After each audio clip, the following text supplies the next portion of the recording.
श्री वल्लभाधीश की जय। श्री गुसाई जी परम दयाल की जय। श्याम सुंदर श्री यमुने महाराणी की जय। श्री हरिराय महाप्रभु की जय। ગોકુલ નાથ કી જય। આપણે 84 વૈષ્ણવની વાર્તાનો રસપાન કરીએ છીએ। તેમાં 29મી વાર્તા આવી છે પદ્મા રાવળ સાચોરા બ્રાહ્મણ ઉજ્જૈનના। હવે શ્રી આચાર્યજી મહાપ્રભુજીના સેવક પદ્મા રાવળ સાચોરા બ્રાહ્મણ ઉજ્જૈનના તેમની વાર્તાનો ભાવ કહીએ। એ સેવક થયા તે પ્રકાર તો ઉપર કહ્યો ગોપાલદાસની વાર્તામાં, પણ શ્રી આચાર્યજી ઉજ્જૈન પધાર્યા ત્યારે પદ્મા રાવળના ઘરે ઉતર્યા અને પદ્મા રાવળની સ્ત્રીને નામ નિવેદન કરાવ્યું। પછી પદ્મા રાવળને કહે કે અહીંથી ભગવત સ્વરૂપ લઈ આવો। પદ્મા રાવળની જ્ઞાતિમાં એક સાચોરાના ઘરે ભગવત સ્વરૂપ અષ્ટભુજાજીનું હતું। તેણે પદ્મા રાવળ કહે કે એ ઠાકોરજી અમને આપો। ત્યારે તેણે કહ્યું, લઈ જાઓ, અમારાથી હવે સેવા બનતી નથી, 2 વાર નાહવાનું નથી। એટલે પદ્મા રાવળ તે ઠાકોરજીને લઈ આવ્યા। તે ઠાકોરજીને આચાર્યજીએ પંચામૃત સ્નાન કરાવી પાટ બેસાડી પદ્મા રાવળના માથે પધરાવ્યા।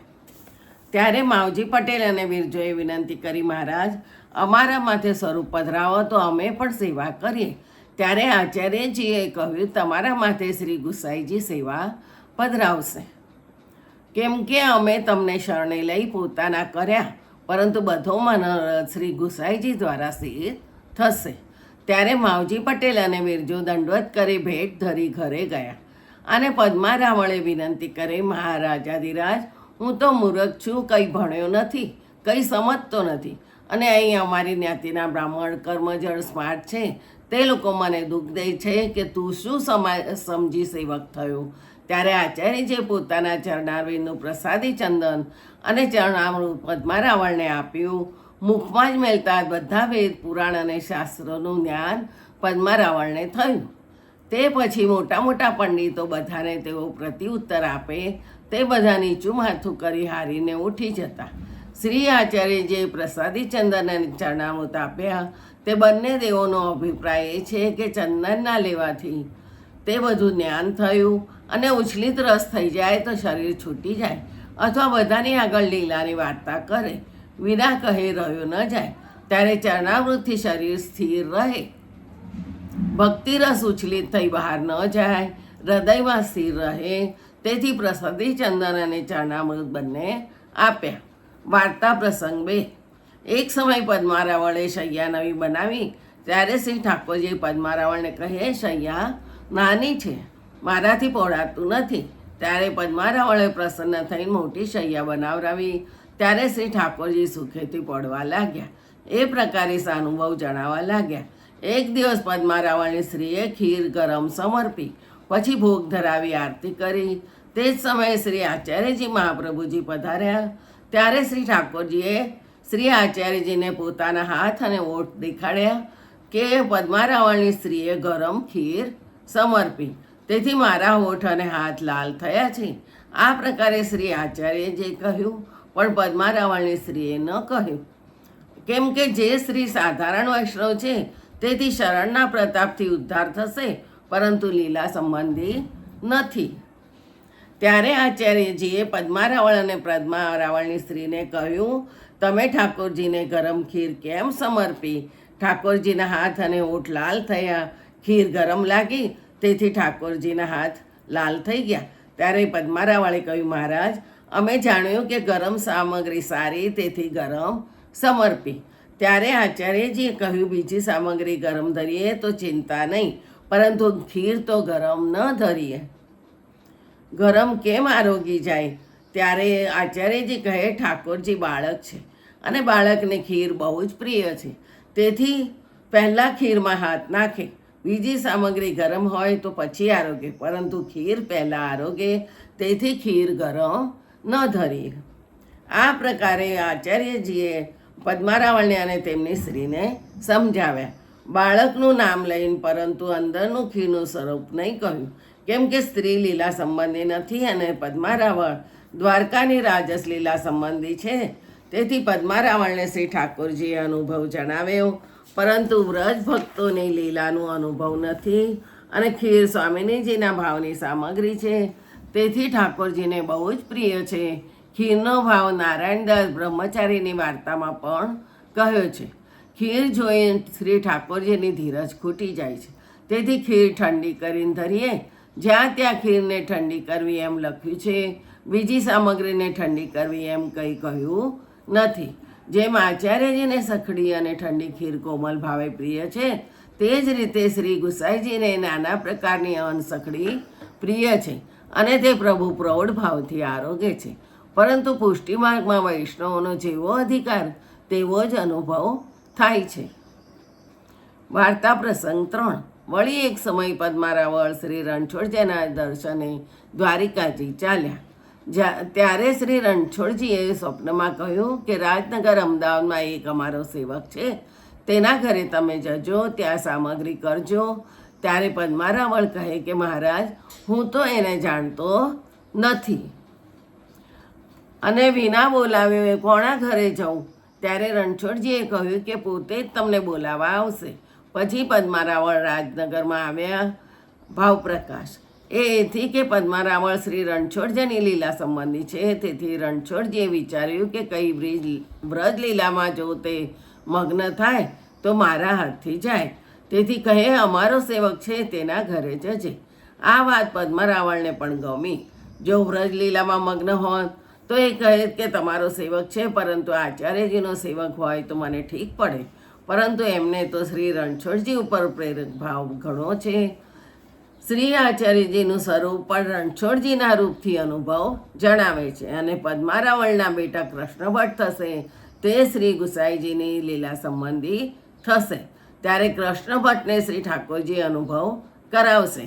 એમાં એ જણાવ્યું કે જેવો જીવ હોય તેટલું આચાર્યજીના સ્વરૂપને જાણે અને તેટલો શ્રી ઠાકોરજી અનુભવ જણાવે.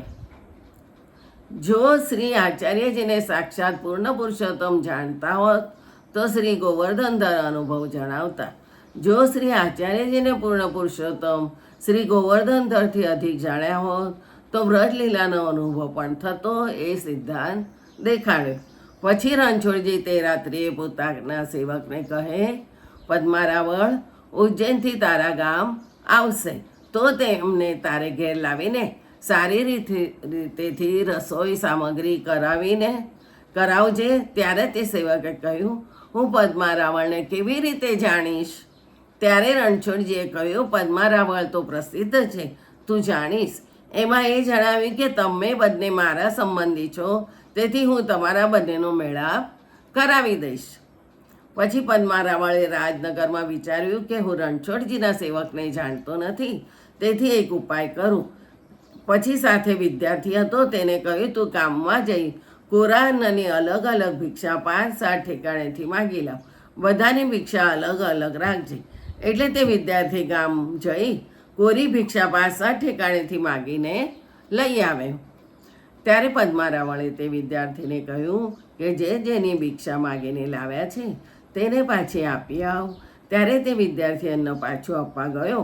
એટલે રણછોડજીના સેવકે કહ્યું કે ભિક્ષા લઈ ગયા અને પાછી આપવા કેમ આવ્યા? ત્યારે વિદ્યાર્થીએ કહ્યું કે અમારા સ્વામીની જેવી આજ્ઞા. એમણે કહ્યું લઈ આવો. એટલે લઈ ગયો. હવે એમણે કહ્યું ભિક્ષા જેની છે તેની પાછી આપી આવો, તેથી પાછી આપવા આવે છું. ત્યારે તેણે કહ્યું, તમારા સ્વામીનું નામ શું છે? ત્યારે વિદ્યાર્થીએ કહ્યું કે પદ્મારાવળ છે. ત્યારે તેણે ભિક્ષા પાછી દીધી. પછી તે વિદ્યાર્થીની સાથે પદ્મારાવળની પાસે આવ્યા અને કહ્યું, રાવળજી, અમારા ઘરે ચાલો, રસોઈ કરો. ત્યારે પદ્મારાવળે કહ્યું, હું તો કોઈના ઘરે જતો નથી. ત્યારે શ્રી રણછોડજીના સેવકે કહ્યું કે મને રણછોડજીની આજ્ઞા છે કે પદ્મારાવળને તારા ઘરે રસોઈ સામગ્રી કરાવજે, તેથી હું બોલાવવા તમને આવ્યો છું. અને મને આજ્ઞા કરી છે કે તે રીતે તમને પણ આજ્ઞા કરી હશે. તમે પણ રણછોડજીના કૃપાપાત્ર છો, તેથી મને કહ્યું. ત્યારે પદ્મારાવળ બહુ પ્રસન્ન થઈને કહે કે મને પણ આજ્ઞા કરી છે, તેથી ચાલો.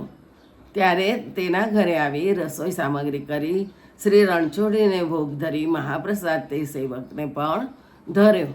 એના હાથનું એથી ન લીધું કે તે વાણિયો હતો. તેથી બંને જણે મહાપ્રસાદ લીધો અને વિદ્યાર્થીને પણ મહાપ્રસાદ લેવડાવ્યો. પછી રાત્રિએ તેના જ ઘરે રહ્યા.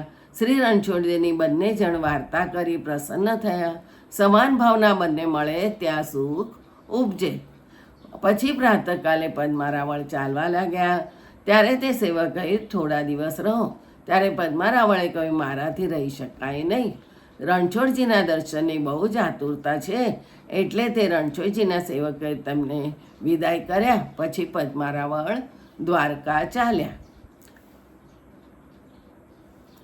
વાર્તા પ્રસંગ 4. હવે એક દિવસ ભિક્ષામાં લોટ બહુ મળ્યા અને ઘી થોડું મળ્યું. ત્યારે પદ્મારાવળે બધી આટાની રોટલી કરી. જેટલી ઘીમાં ચોપડાઈ તેટલી ચોપડી અને બાકીની વિના ચોપડી નીચે રાખી અને સાથે દાળ ધરીને ભોગ સમર્પ્યો અને વિનંતી કરી કે મહારાજ, ચોપડી ચોપડી રોટલી આરોગજો અને વિના ચોપડી રોટલી રહેવા દેજો. ના આરોગતા, પરંતુ શ્રી ઠાકોરજીએ તો બધી રોટલી આરોગી અને આરોગેલી રોટલી ઉલટ પલટ કરી દીધી. ત્યારે ભોગ સરાવ્યો. ત્યારે પદ્મારાવળે જાણ્યું કે ઠાકોરજી તો બધી રોટલી આરોગ્યા છે. ત્યારે શ્રી ઠાકોરજીને કહે, જે મહારાજ લુખી રોટલી કેમ આરોગ્યા? ત્યારે શ્રી ઠાકોરજીએ પદ્મારાવળને કહ્યું, તે મને ભોગ કેમ ધર્યો? જે મારી આગળ ભોગ ધરીશ તે હું આરોગીશ. ત્યારે પ્રસન્ન થઈ મહાપ્રસાદ લેવા બેઠા. કેટલીક રોટી તેમાંથી બાંધી રાખી. તે દિવસની રોટલીનો સ્વાદ બહુ જ અલૌકિક હતો. નિત્ય રસોઈ કરી ભોગ ધરી મહાપ્રસાદ લેવા બેસે ત્યારે તે રોટલીમાંથી એક ટુકડો મેળવી મહાપ્રસાદ લેતા. એ પ્રકારનું મહાત્મ્ય હૃદયમાં આવ્યું. તેથી રોટલીને આભડછેટ ન ગણતા જન્મભરે રોટલી લીધી. એ દિવસનું સ્મરણ અને પ્રભુની દયાળતાનું સ્મરણ કરવાને માટે પછી રણછોડજીથી વિદાય થઈને ચાલ્યા. ત્યારે માર્ગમાં વાસવડા આવ્યા. ત્યારે પદ્મારાવળ ગોપાલદાસના ઘરે ગયા. ગોપાલદાસના ઘરે રાત્રિ રહ્યા. ત્યાં રસોઈ કરી ભોગ ધરી મહાપ્રસાદ લીધો. ત્યારે ગોપાલદાસને પદ્મારાવળે કહ્યું, તમારી કૃપાથી મને શ્રી આચાર્યજીના દર્શન થયા. સાક્ષાત શ્રી રણછોડજી પ્રગટ થયા છે. મને અંગીકાર કરી કૃતાર્થ કર્યો. ત્યારે ગોપાલદાસ કહે, શ્રી આચાર્યજી એવા જ દયાળુ છે. મનમાં જાણ્યું કે એટલું જ પાત્ર છે. તેથી રણછોડજીનો ભાવ થયો. ભગવત ઈચ્છા થઈ. સંસારથી છૂટી કૃતાર્થ થયા. પછી પ્રાતઃકાળે પદ્મારાવળ ગોપાલદાસથી વિદાય થઈ ઉજ્જૈન આવી ભગવત સેવા કરવા લાગ્યા. એ પદ્મારાવળ શ્રી આચાર્યજીના એવા કૃપાપાત્ર ભગવતી હતા. વાર્તા 29મી. કૃષ્ણાર્પણમ. જય શ્રી ગોખલેશ. આવતીકાલે વાર્તા 30મી. પુરુષોત્તમ જોશી સાચોરાના.